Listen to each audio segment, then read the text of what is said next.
All right, welcome everyone to our general membership meeting for Tuesday, February 16th, 2021, and our virtual luncheon. So we're going to call the meeting to order. And with that, I'd like to start by introducing Amanda Martin, our 2021 RPAC Chair and Longleaf Pine President-elect, who's going to speak to you about RPAC today. Hey everybody, glad to be here today. It's not letting me turn my video on, so just so you know. We all know it's important to have a voice and be heard. The Realtor Political Action Committee, more commonly known as RPAC, is the voice of realtors, our business interests, and our clients' interest.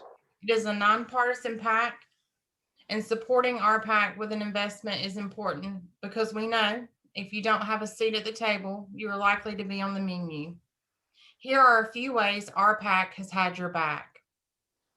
RPAC constantly monitors hundreds of bills and legislation to determine their impact on the real estate community. A call to action last year to fight a proposed 23 to 25% rate hike on homeowners insurance was a success. Flood insurance. There is currently a proposal that could decrease flood insurance for 95% of those who are required to carry it. Broadband service to rural areas where there is none could be huge for development and sales. RPAC monitors the DOT and is tracking a proposed mileage tax. Not sure about you, but I would hate to know I had to pay a tax on every mile I drive. RPAC monitors state and local property tax increase proposals. And in 2020, RPAC lobbied to keep us designated as essential so we could continue to conduct business during the pandemic. We were still able to use government-backed loans and 1031 tax exchanges. In 2020, RPAC kept us closing and had to step in for some neighboring communities that had issues recording new deeds when the Register of Deeds office shut down initially after the pandemic began. If you've been able to deduct $10,000 in state and local taxes on your federal return the last few years, you can thank RPAC for that. An agent who on average makes $55,000 annually kept an extra $8,427.50 because of the efforts and successes of RPAC. They are helping us keep more money in our pocket. There isn't a tax on commission, and this has been something that RPAC has been fighting for us. Imagine if your commission was taxed like vendor services. RPAC also monitors proposed real estate commission regulation changes that could impact your business. They essentially fight the good fight for us so we can keep listing, selling, and leasing and going about our daily business. They're also working to bring mobile notarizations to North Carolina, monitoring the housing relief funding for landlords and tenants, and monitoring mortgage relief. A few important things to know about your investment to RPAC. 70% of your investment stays in North Carolina, and some of that investment stays local, where we can support candidates who support us. The Longleaf Pine Realtors Legislative Committee decides which local candidates to support. And in 2020, 95% of the candidates supported through RPAC won. So we have lots of support in office this year. If you're curious who decides who to support at the state level, it's a panel of your peers. 30 North Carolina realtors who are RPAC trustees make that decision, including 2 members of the Longleaf Pine Realtors Association. Last year, Longleaf Pine Realtors were awarded the coveted Triple Crown and President's Cup. We exceeded dollar goal, participation goal, and our members supported the calls to actions. Thank you for your commitment. Our goal for this year is $34,225, and we are well on our way. There are currently statewide raffle opportunities if you'd like to make your investment that way, as well as some upcoming virtual wine tastings, bourbon tastings, and tequila tastings. We also look forward to recognizing our association's major investors at a membership appreciation event later this year. We really do miss you all and look forward to seeing you safely soon. I want to thank each of you who have made an RPAC investment already this year. I also want to let each of you know if you have questions regarding RPAC, I'm here for you, and so is your RPAC committee. At this time, I have the pleasure of announcing our next speaker, Lisa York. Lisa York truly has a passion for what she does as a realtor, auctioneer, and in her role as 2021 North Carolina Realtors RPAC chair. She has served in many local and state roles and was recently named Lee County Best Realtor of the Year for 2020. Lisa, thank you for taking the time to be here today and for your commitment to North Carolina Realtors. Good morning, everybody. Thank you, Amanda, for that. I appreciate you so much. Good morning, Mr. President. How are you? Morning, how are you? I'm good. So I'm getting a little frustrated with all this sitting at home and not being able to see my peeps, because I do miss all of you guys, because you know how engaged I am with you. So with that being said, Amanda stole all my thunder. Now I don't have anything to talk about. She did a great job, and I'm very proud. Region 3 as a region last year was amazingly phenomenal with raising funds. I thank all of you. I am proud to be a member of Longleaf, and I greatly appreciate all of your investments. Our statewide goal this year is $901,000 with 2% participation. We are well on our way. The first 6 weeks of the year, as of to this point, we're about around 371,000 with about 21% participation. So we're well on our way. I have some pretty lofty goals. The state has theirs, I have mine. So I would love for us to raise $1 million this year and have 37% of participation. That would be absolutely phenomenal. Our theme this year is the Year of the Goat. And for those of you that know me and follow me on Facebook, my mother and I, we have one of the premier Kiko farms on the eastern half of the United States, and we're very proud of that. And we're very proud of our goats, but it was just phenomenal for staff to come up with the idea of being the Year of the Goat, which stands for the greatest of all times. And no, we're not referring to Tom Brady. He does not count. That doesn't even go in the same wheelhouse. So touch base on some of that. So what I really want to tell most of you is, especially you new guys, we're not Democrat and we're not Republican. I say we're not red, we're not blue, we're purple. We are very bipartisan.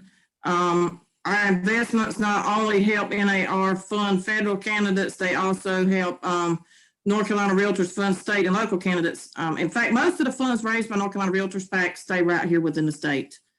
Our North Carolina Realtors PAC dispersed $630,600 in state races in 2020, and we won 95.6% of our races. And North Carolina Realtors PAC is the #1 bipartisan PAC in the state. And I'll let Katie touch on that a little more when she gets ready to speak.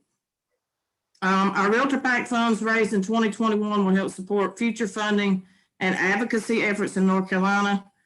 Your North Carolina Realtors PAC trustees will not make additional funding decisions until 2022 based on the amount raised in 2021. We are a primary way to get realtor champions elected at all levels of government to support public policy initiatives and fundamentally sound and dynamic real estate market. Your future in this business depends on those realtor champions and RPAC support. Guys, we're the boots on the ground. We're the ones that know what's going on. We have to protect our homeowners, not only our homeowners, but our business as well. We're monitoring things fairly closely right now. And I'll tell you, I have said it time and time again, and I'll continue to say it. We have the greatest staff in this country. North Carolina Realtor staff is amazing. Our governmental affairs department is amazing. We have Angie in Fayetteville. She is phenomenal. But through our wins last year, we showed real true power, folks, because successfully advocating for the real estate being designated essential during the pandemic. We kept closings going through passing legislation to allow closings to continue remotely. We did video conference notarizations, supported affordable housing by successfully advocating for continued funding of the Housing Trust Fund and Housing Finance Agency, and protected our vacation rentals by securing a permanent change to the definition of the year-round school calendar to prevent schools from skirting the school calendar law enacted in 2004. So why do you want to be politically involved? And I get asked this, quite often. It's crucial that realtors be politically active, guys. No one knows the community better than we do. It results in voices being heard that are actually a threat to property owners and their rights. If we don't protect them, then who will? This is our job. It's what we do. And if I greatly would appreciate your investment. I know that Longleaf is well on their way to making gold and Triple Crown and President's Cup again. And that just thrills me to death. So with your help, I think that we can get close to $1 million. I would really love to top that. And you got Amanda at the helm down there, and she knows if she needs me for anything, she can reach out at any time. Just a reminder that we do have the raffle. I was trying to think what I was going to say, the cash raffle. If you invest in North Carolina Realtors Pack, you get a chance to win $15,000. And we're giving 35 $1,000 cash prizes. The raffle ends April the 30th, and entries are $50 a piece. If you haven't bought your tickets, go do so. This was a huge step for us to begin the year. We wrestled over it, and we decided to take a leap of faith and have confidence in what we were doing. And I think that we can reach that goal pretty quick. And I think we can reach it way before April 30th, but I need your help to do so. So with that being said, I miss all of you terribly. I love you all. I hope you have a great week. And Mr. President, I'll see you soon. Amanda, keep up the great work and have a great day, everybody. Thank you so much, Lisa. Thank you so much, Amanda. Let's definitely support them and everything they're doing. And as if you didn't get enough reasons today for why it's important to participate in politics and participate in RPAC, you can definitely watch the video that Amanda and I did on our YouTube channel for the association. We give you hundreds of more reasons why to give to RPAC and why it's good to support it. And stay with us. We've got many more exciting speakers. And so our next speaker is Jimmy Townsend, the 2021 Longleaf Pine Legislative Co-Chair, and also known as the Godfather of Real Estate. So we're going to turn the floor over to you, sir. Thank you, David. I'd like to thank y'all for doing this, and I too think RPAC is so very important, not just on a federal and state level, but also on a local level. And Katie and her crew do a great job for the state. And but I just like to, and I think a lot of times we think we send our dollars to RPAC just for federal, just for the what's happening in the state, but all politics is local. And as Amanda said, a percentage of the money that we give, we are able to distribute to our local candidates that are realtor-friendly candidates. And although we don't have a local lobbyist as such, Angie Hedgepeth, she is our watchdog for our industry here in our area. And she really spends countless hours in meetings and knowing what's going on. And if we didn't have her, a lot of these issues would have slipped by and maybe even become law without us even, we would just be reacting rather than being proactive. But I just wanted to take just a minute or two, and I'm not going to go over these, although I could wax eloquently on each one of them. But just a few things. I just want you to know what your RPAC dollars have gone to and helped us do here locally in our area, not just Fayetteville, but Hope Mills, Lee County, Hope County, and all the area that we service. But So in Fayetteville, we lobbied against a municipal service district that would have added increased property taxes to 286 parcels around the Cross Creek Mall area. We lobbied against a proposed ban on a regulation on short-term rentals, which, only because, and that came up only because there was 1 or 2 complaints in our whole area about it, and they were ready to shut it down before we got involved in it. We lobbied with the planning department for a less restrictive sign ordinance. We had 15, I was on that committee, and we had 15 meetings. And reason that's important to us is if we had not been at the table, as Amanda said, we would have been on that menu, which would have meant that we could not have had a directional sign, and we could not have had an open house sign in our area. So, I mean, these are things that really, really impact our business. There was a situation where we had crime signs. If there was a break-in in a neighborhood, the police department were putting danger, high crime area. I mean, now what does that do to our business? So we were able to work with the police to kind of, back that down a little bit. Downtown vacant property ordinance would have forced owners to pay a large registration fee and have their properties inspected every 3 months, even if the property were vacant. We opposed and sent a position paper to the city council regarding a proposed building moratorium on an entire subdivision, Cross Creek subdivision. We lobbied the city council and DOT for new crosswalks and stoplights and an entire restructure of the Haymont area for more walkability and safety.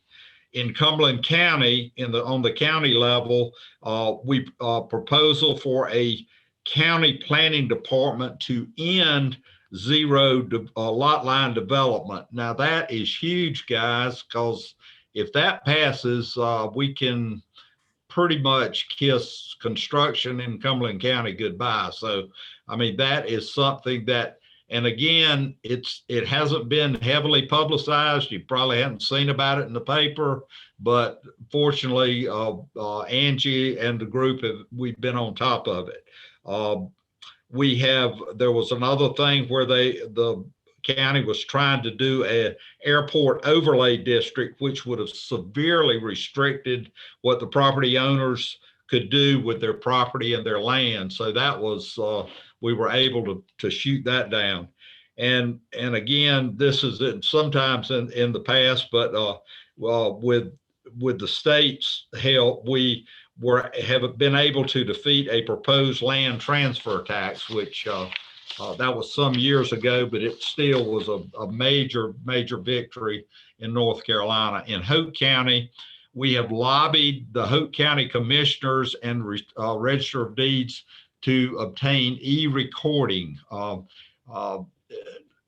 The attorneys were telling us when they would send somebody to record something at Hope County, it would take one of their people about a half a day to get a property recorded down there. So I think we've been able to turn that around and do e-recordings down there, which is a huge help.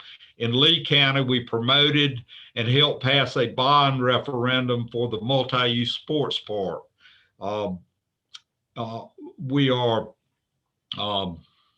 We're lobbying against a proposal from the city for property owners to incur all construction costs on right-of-way, storm sewer, stormwater damage, and pipe drain. So that's really, really going to be a big deal. And we're also working with the Stormwater Advisory Board on the current status of subdivision retention ponds. The city wants the homeowners to incur any maintenance or damage moving forward, and we're trying to fight that.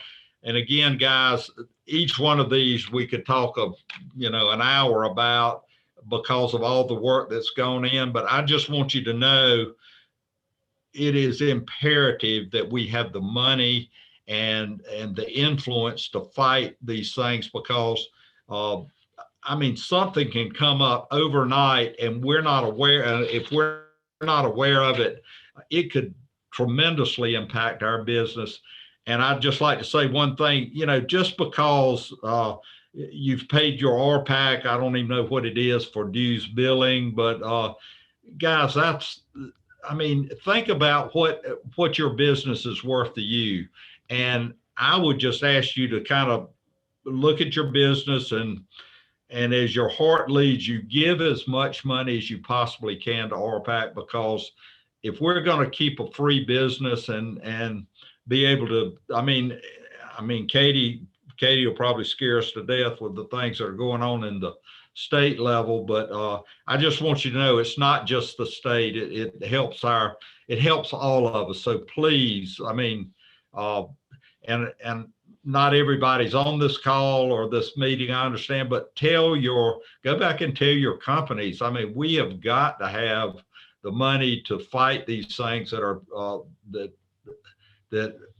that tremendously impact our business. So thank you for your time. Thank you so much, Jimmy. Really appreciate it. And wow, what an impressive, list of victories there for us as realtors and property owners and property rights. And so just really impressed. Thank you for all that information. And so our next speaker is Katie Thomas, Senior Vice President for Government Affairs for NC Realtors. And she's responsible for building and leading NCR's Government Affairs Department. So we're going to go ahead and turn it over to you, ma'am. Thank you so much for coming today to speak to us. Thank you so much. I think that was my old description. Now I'm the chief lobbyist, and Mark Zimmerman has taken over sort of the internal duties, all of the internal duties for the realtors, and I'm focusing on what I like the best, which is definitely getting down and dirty at the General Assembly and fighting for a lot of good policy for the realtors. So this year, everybody's talked about some of our past successes, which have been great. This year, we are focusing on a couple of big things right out of the gate. And that is because we're dealing with the COVID crisis and trying to get a couple of things put in place more permanently that will address needs around the state.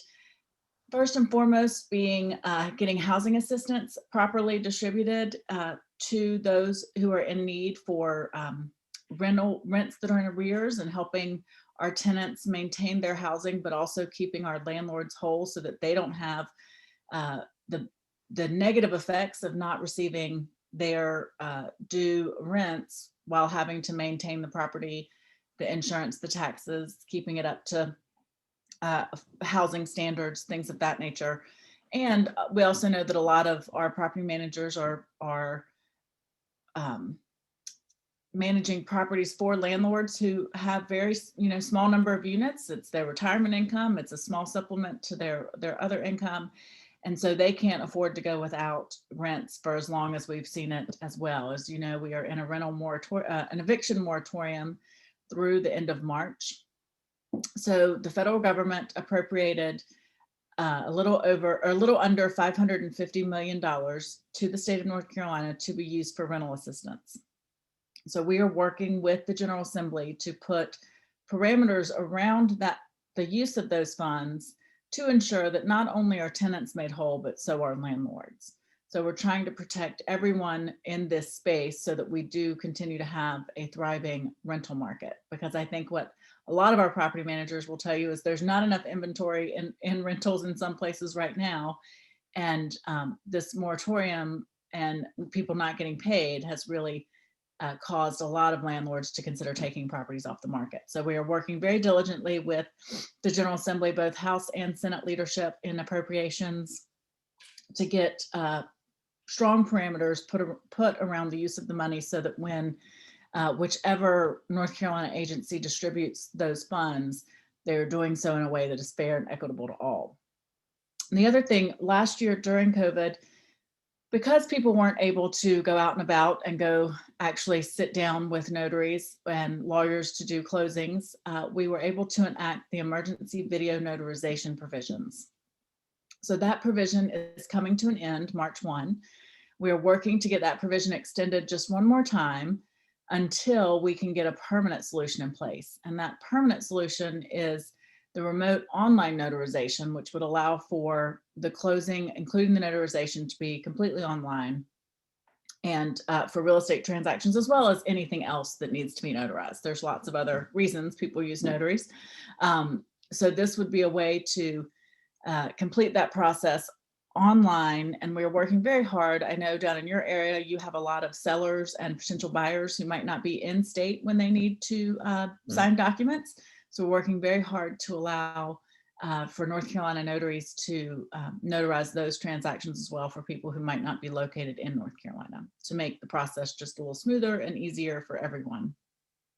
That bill right now is currently with our the legislative staff of the General Assembly. They are working on the draft, and hopefully we will have that bill introduced early next week so that we can start pushing it through the General Assembly.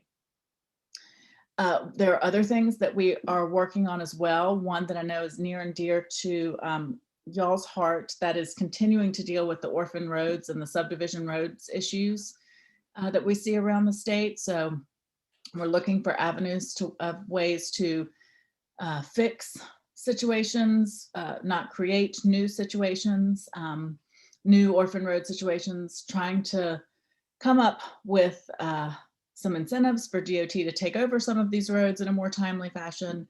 So we are getting some good support on both the House and Senate side, and don't expect to see any standalone legislation, but there will be legislation dealing with a lot of DOT oversight and functionality. And that is where our House supporter at least would like to see some changes be included.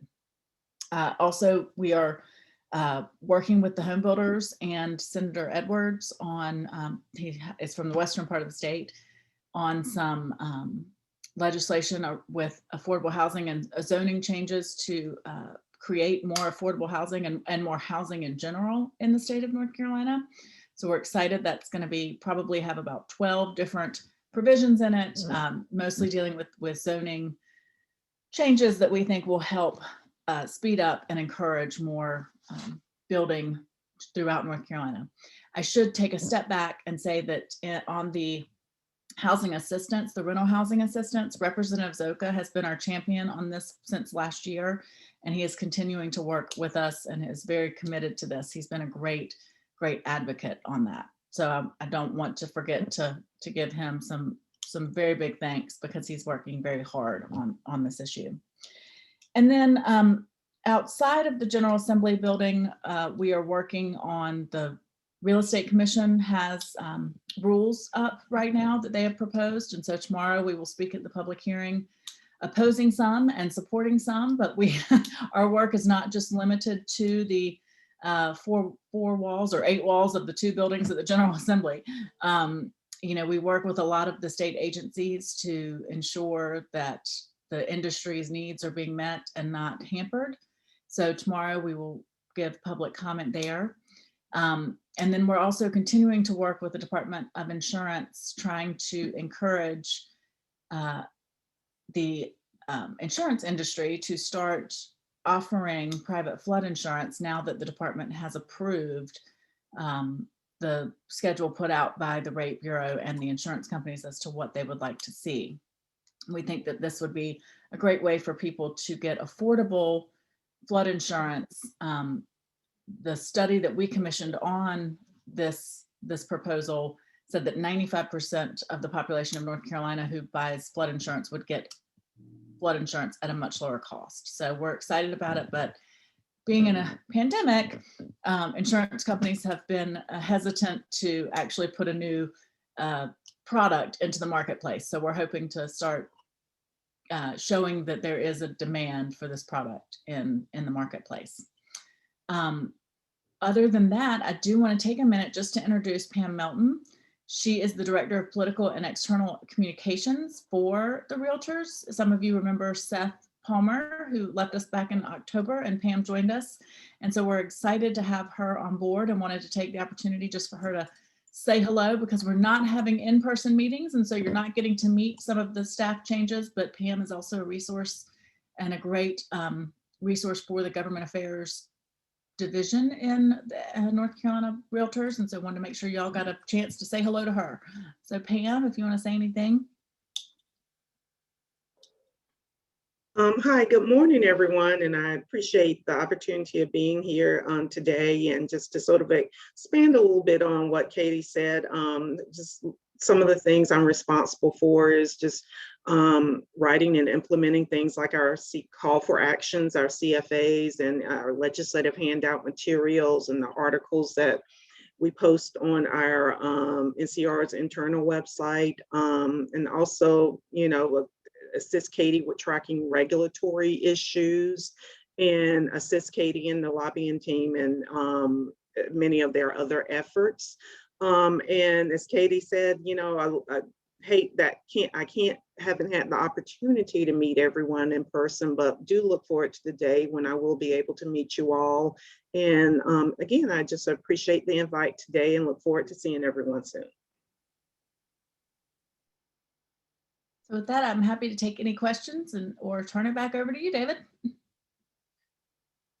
Thank you, ma'am. Yes, some very important updates. We really appreciate y'all coming and giving us all this information. It's very important to know all of us. And as we can see, so much is going on that we may not always be aware of, but just so many important things going on. And so at this time, we'd like to ask everyone, if you have questions, to please feel free to write in the chat box. We'll give you a couple minutes and let you put some comments in the chat box so we can look at what questions everyone has.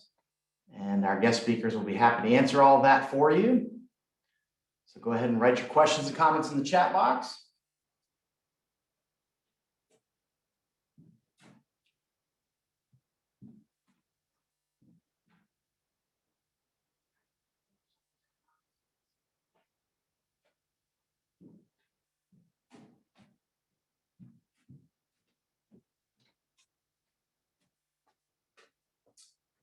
Okay, I see a question there. Any thoughts on your issues with retention?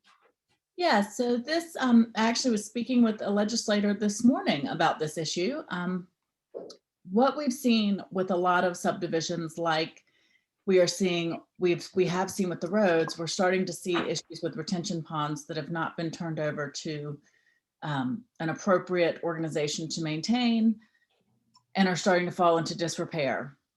And this is going to cause horrible issues for that subdivision. So I was talking with a legislator this morning about how this plus the roads, there is that this is our next roads issue, our next orphan roads issue. And how, as we think about infrastructure changes, she is the legislator I was speaking with. I should preface this by saying she is the chair of transportation and transportation appropriations. And so in the Senate. And so we were discussing the roads issue, and it gave me the perfect opportunity to talk about the stormwater runoff and retention ponds, and how by not having those developments turned over properly to the people who live there or to a management company of some sort,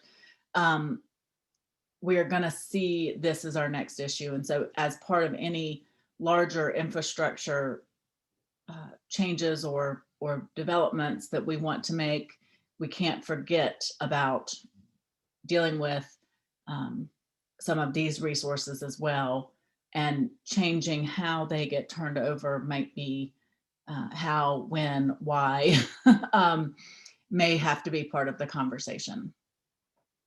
So another question that I see is any update on tax on services. So the budget numbers actually came out on Thursday, sorry, the updated revenue numbers and projections, and they were wildly better than anyone ever anticipated. So I am hopeful that we will not see any tax on real estate related services this year, because we are actually going to be better off than expected.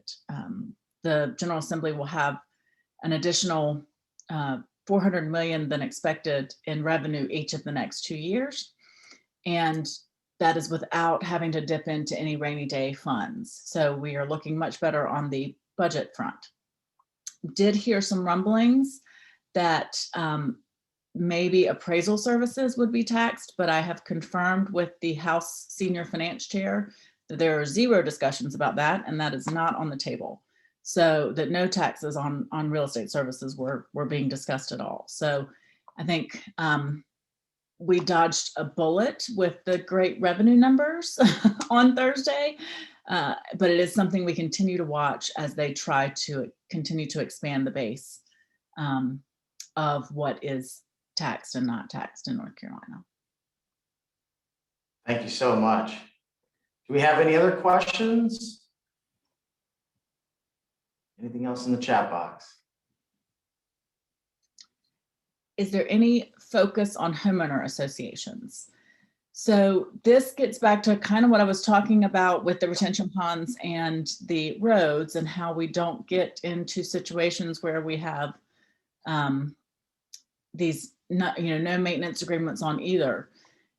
And in talking with the senator this morning, there was some discussion about, when do homeowners associations need to be taking over from a developer? But with regards to regulating homeowner associations, there's not been any discussion that I'm aware of really in the last couple of years. We have supported regulation of homeowners associations in the past. However, the rub becomes that they don't want to be regulated by the real estate commission or any board that's already out there. They want their own. And this General Assembly has taken proactive measures to reduce the number of boards in North Carolina, not create more. So there's been this rub between whether or not, while everybody can get to a point of agreeing on how to regulate, it's who is the regulator that is the sticking point. Thank you. And do we have any more questions? These are some fantastic questions, by the way.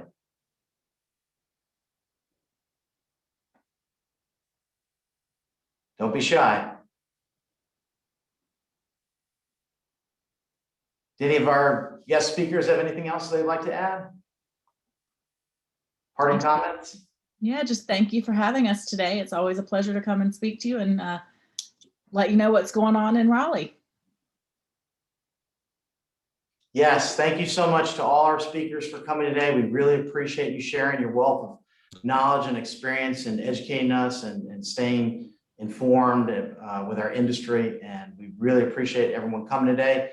Just a couple of short final comments.